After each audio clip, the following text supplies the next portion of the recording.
এর ticket counter. এখানে জনপ্রতি 50 টাকা করে প্রবেশ ফি দেওয়া আছে। প্রত্যেকেই সপ্তাহের প্রতিদিনই খোলা থাকে, সকাল 9টা থেকে বিকাল 5টা পর্যন্ত। এই হলো টিকিট কাউন্টার। 1টি 2টি 3টি 4টি 5টি কাউন্টার আছে। ইউটিউব ভিলেজে প্রবেশ করার পরপরই আপনারা বাম পাশে দেখতে পাবেন এই পানির ফোয়ারা, মাছের কিছু ছবি আছে। এটি দেখতে খুব সুন্দর। ইউটিউব ভিলেজের মনোরম দৃশ্যগুলো আপনার মনকে কেড়ে নেবে, কারণ সমগ্র বাংলাদেশ, এই ভারত, পাকিস্তান, পৃথিবীর কোথাও ইউটিউব ভিলেজ নামে গ্রাম নেই, কিন্তু আমাদের বাংলাদেশে কুষ্টিয়ার খোকসা উপজেলার শিমুলিয়া গ্রামে আছে। যদিও শিমুলিয়া গ্রামটি এখন ম্লান হয়ে গেছে এই ইউটিউব ভিলেজের কারণে। ভিলেজের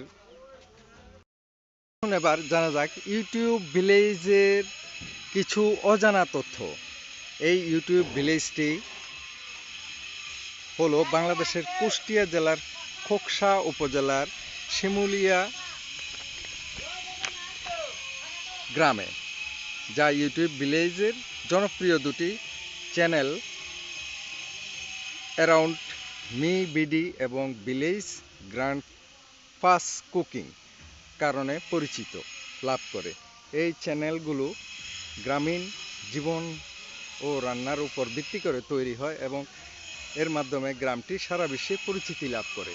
এখানে দেশ বিদেশের অনেক বিদেশি এই ইউটিউব ভিলেজটি পরিদর্শন করে গেছেন। শিমুলিয়া গ্রামের পরিচিতি কুষ্টিয়া গ্রামের খোকসা উপজেলা অবস্থিত। এটি ইউটিউব ভিলেজ নামে বর্তমানে পরিচিত। ইউটিউব চ্যানেল শুরুর কারণে গ্রামটির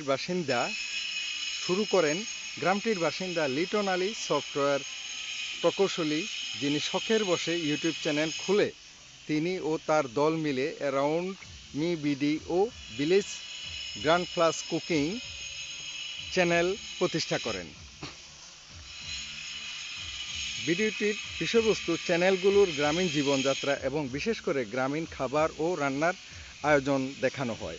এই ভিডিওগুলো থেকে লক্ষ লক্ষ টাকা আয় করে গ্রামের মানুষের কর্মসংস্থান সৃষ্টি করা হয়েছে। গ্রামীণ জীবনের এমন সুন্দর দৃশ্য উপস্থাপনের ফলে গ্রামটি দ্রুত জনপ্রিয়তা লাভ করে। এটি এখনও একটি বিনোদন কেন্দ্র ও দেশ বিদেশ থেকে বিখ্যাত মানুষরা এসে এখানে ঘুরতে আসেন।